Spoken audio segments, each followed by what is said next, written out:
오늘 우리에게 주신 말씀은 창세기 32장 1절에서 21절까지의 말씀입니다. 창세기 32장 1절에서 21절까지의 말씀인데요, 12절까지만 읽도록 하겠습니다. 제가 가지고 있는 성경 구약 48면에 있습니다. 창세기 32장 1절에서 21절까지인데 12절까지만 읽도록 하겠습니다. 야곱이 길을 가는데 하나님의 사자들이 그를 만난지라. 야곱이 그들을 볼 때 이르기를 이는 하나님의 군대라 하고 그 땅 이름을 마하나임이라고 하였더라. 야곱이 세일 땅 에돔들에 있는 형 에서에게로 자기보다 앞서 사자들을 보내며 그들에게 명하여 이르되 너희는 내 주 에서에게 이같이 말하라.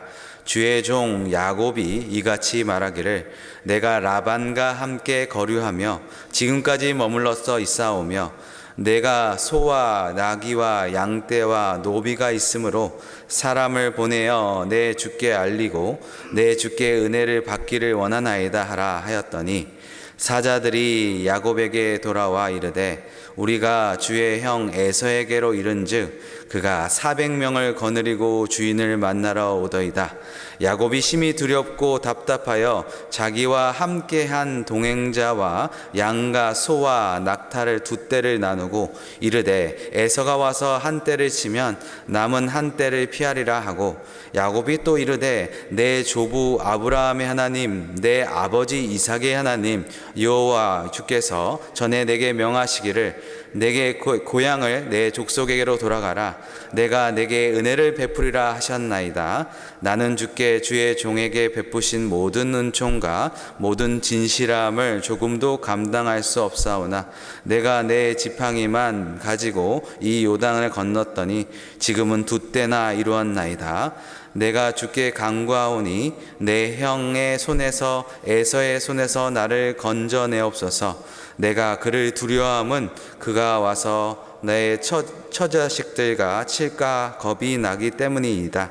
주께서 말씀하시기를 내가 반드시 내게 은혜를 베풀어 내 씨로 바다에 셀 수 없는 모래와 같이 많게 하리라 하셨나이다.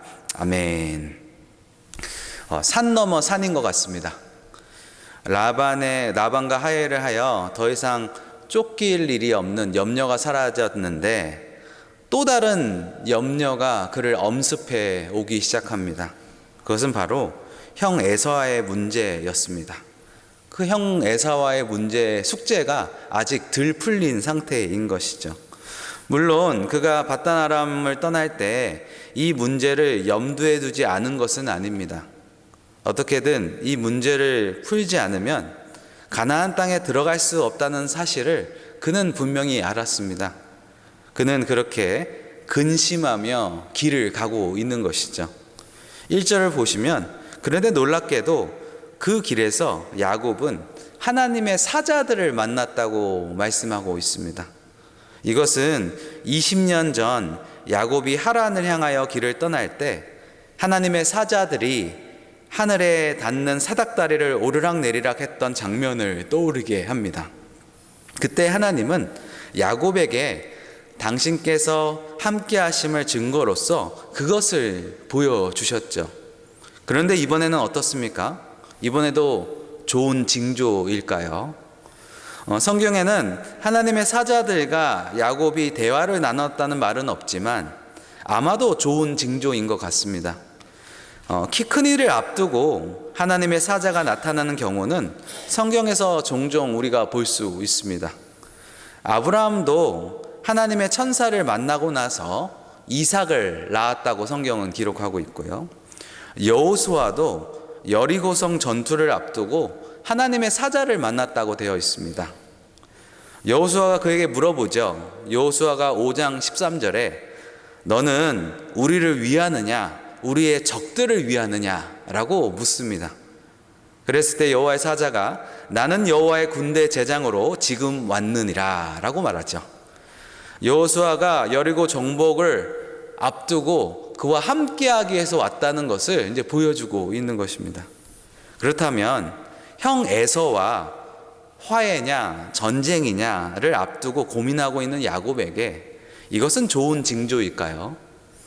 2절에 야곱은 그들을 보고 그 위험에 감탄을 합니다. 이는 하나님의 군대다 라고 감탄을 하죠.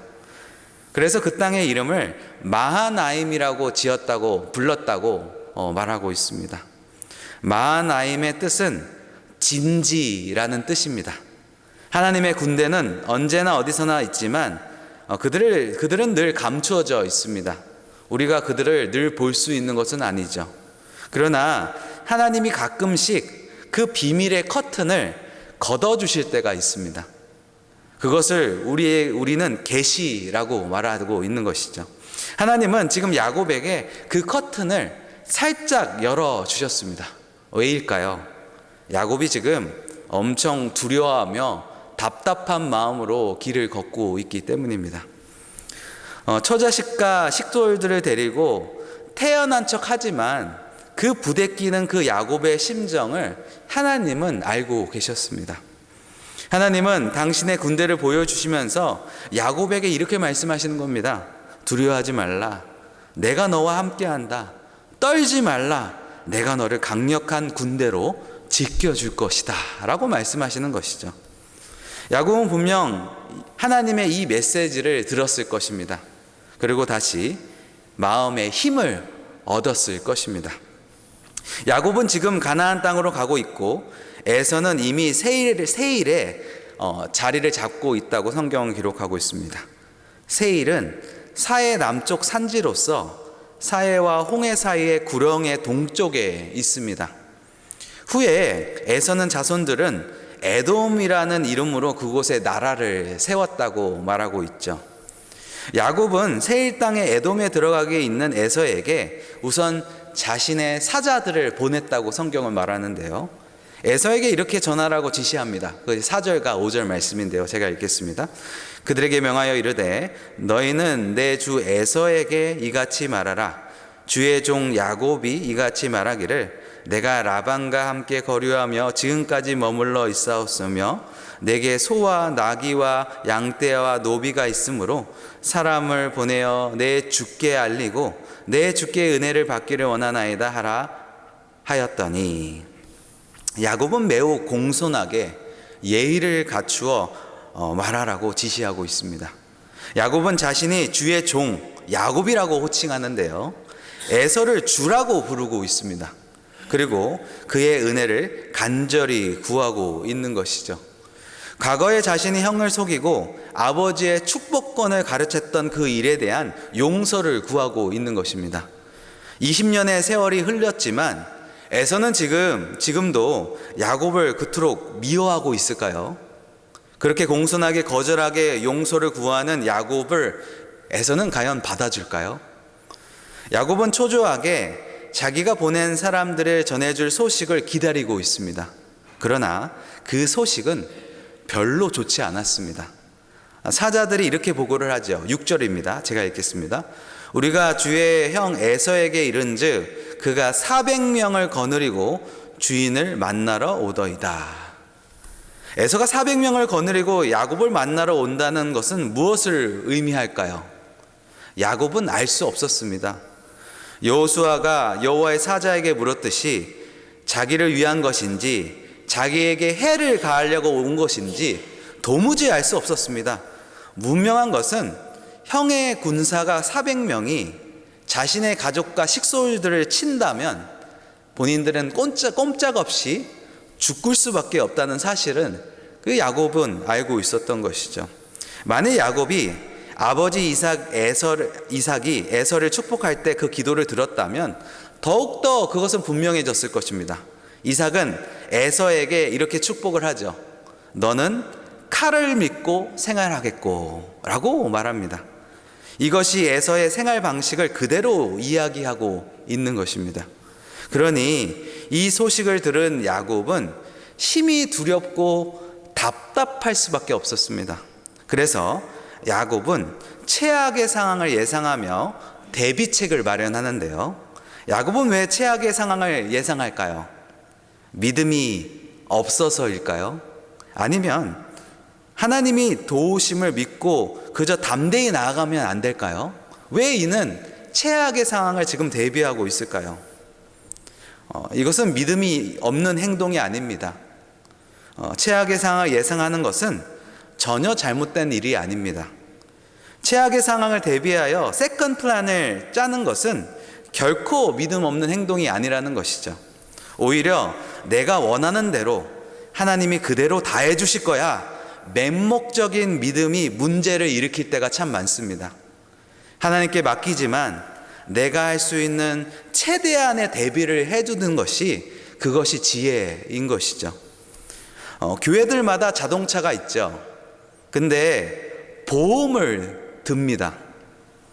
교회 차는 하나님이 보호해 주시는데 왜 사고가 나겠어? 라고 생각하는 것이 믿음일까요? 아닙니다. 그것은 맹목입니다. 어쨌든 야곱은 무슨 일을 일어난다고 해도 최악의 상황을 막아볼 상황을 짭니다. 야곱은 자기와 함께한 동행자들과 또 양과 소와 낙타를 두 떼로 나눴다고 성경은 말하고 있습니다. 한 떼를 먼저 보내고 한 떼는 뒤에 남아 있는 것이죠. 만일 에서가 한 떼를 치면 남은 한 떼를 갖고 피하자는 플랜을 짠 것입니다. 그리고 나서 야곱은 하나님께 기도하기 시작합니다. 이것이 바로 야곱의 믿음이라고 저는 보고 있습니다. 자기가 할 수 있는 것을 다 해놓고 하나님의 도우심을 바라는 것이죠. 그의 기도는 그렇게 하셨던 하나님의 약속을 상기시키면서 시작하는데요. 9절 말씀입니다. 여호와여 주께서 전에 내게 명하시기를 내 고향 내 족속에게로 돌아가라, 내가 내 은혜를 베푸리라 하셨나이다. 이것은 야곱이 밧다람에서 라반의 양을 치고 있을 때 하나님께서 그에게 나타나셔서 이제 떠나야 할 때가 되었다고 말씀하신 약속입니다. 이렇게 말씀하시죠. 31장 3절입니다. 여호와께서 야곱에게 이르시되 내 조상의 땅 내 족속에게로 돌아가라, 내가 너와 함께 있으리라 하신지라. 만일 이 하나님의 약속이 지금도 유효하다면, 하나님이 이 약속을 지키시는 신실하신 하나님이시라면 자신의 형 에서로부터 보호해 주실 것을 막아달라는 것을 지금 말씀하고 있는 것입니다. 그러나 그렇다고 해서 야곱이 하나님께 자신의 권리를 주장하듯이 기도하고 있지는 않습니다. 오히려 그간 그에게 신실하셨던 하나님을 고백하며 지금처럼 그를 지키시고 도우셨던 것처럼 은혜를 베풀어 달라고 간구하고 있는 것이죠. 10절 말씀입니다. 나는 주께서 주의 종에게 베푸신 모든 은총과 모든 진실하심을 조금도 감당할 수 없사오나 내가 내 지팡이만 의지하고 이 요단을 건넜더니 지금은 두 때나 이루었나이다. 11절을 계속해서 읽겠습니다. 내가 주께 간구하오니 내 형의 손에서 에서의 손에서 나를 건져내시옵소서. 내가 그를 두려워함은 그가 와서 나와 내 처자들을 칠까 겁이 나기 때문이다. 그리고 야곱은 한 번 더 하나님의 약속을 상기시키신 거죠. 이 약속은 20년 전에 야곱이 형을 피해서 베델을 지날 때 하나님께서 그에게 하신 약속입니다. 그 말씀이 12절에 기록되어 있는데요. 12절 말씀을 제가 읽겠습니다. 주께서 말씀하시기를 내가 반드시 내게 은혜를 베풀어 내 씨로 바다에 셀 수 없는 모래와 같이 많게 하리라 하셨나이다. 28장에 이렇게 기록되어 있습니다. 내가 누워있는 땅을 너와 내 자손에게 주리니 내 자손이 땅에 티끌같이 되어 내가 서쪽과 동쪽과 북쪽과 남쪽으로 퍼져나갈지며 땅의 모든 족속이 너와 내 자손으로 말미암아 복을 받으리라. 만일 형 에서가 야곱을 친다면 이 하나님의 약속을 이루지 못한다는 것입니다. 그렇게 되면 하나님의 신실하심이 손상을 입게 된다는 것이죠. 그래서 야곱은 하나님의 약속의 신실성 그리고 하나님의 인격의 거룩성을 붙들고 지금 기도하고 있는 것입니다. 우리가 하나님께 기도하는 근거가 바로 이것입니다. 우리는 하나님께 무엇을 요구할 수 있는 사람들이 없습니다. 그런 자격도 없습니다. 우리가 무엇을 요구하여도 그것은 나의 이름으로 할 수 없는 것이죠. 오직 하나님의 아들 예수 그리스도의 이름으로 우리가 구할 수 있을 것뿐입니다. 우리는 권리가 없습니다. 우리의 기도를 들어주실 만한 그런 의로움이 우리가 갖추지 못했습니다. 그러므로 우리가 기도할 수 있다면 그것은 반드시 하나님의 말씀의 신실성을 의지하여 기도할 수 있는 것일 뿐인 것입니다. 그리고 그 하나님의 신실하신 인격을 믿고 기도할 수 있을 뿐인 것이죠. 그래서 우리는 성경을 말씀을 붙들고 기도해야 된다는 것입니다. 하나님의 말씀에 성경에 나온 약속들은 바로 우리를 향한 약속들이고 우리는 그 약속들을 붙들고 기도할 수 있습니다. 이것은 나에게서 나온 것이 아니라 하나님의 입으로부터 나온 말씀이기 때문에 우리의 기도의 근거가 될 수 있는 것이죠. 성경에 수많은 약속들이 있습니다. 그 약속을 믿고 알고 기도하는 것이 그것이 바로 우리의 특권이라는 것입니다. 그런데 만일 우리가 그 약속을 알지 못한다면 어떻게 될까요? 우리는 그 약속을 붙들고 기도할 수 없을 것이며 응답하시는 하나님을 경험할 수 없을 것입니다. 야고가 같은 위기가 우리에게 닥칩니다. 그렇다면 그 위기가 우리에게 왔을 때 우리는 어떻게 해야 될까요? 야곱이 하나님의 약속을 떠올리며 기도했듯이 하나님의 말씀 안에서 우리를 향한 하나님의 약속을 찾아서 우리는 기도해야 합니다. 힘들면 힘들수록, 위기가 심각하면 심각할수록 우리는 말씀 안에서 하나님의 약속을 찾아내야 된다는 것이죠. 그리고 기도해야 됩니다. 신실하신 하나님은 우리를 향한 당신의 약속을 반드시 지켜주신다는 것이죠. 그렇다면 나를 향한 하나님의 약속은 무엇일까요? 나는 어떻게 기도해야 될까요?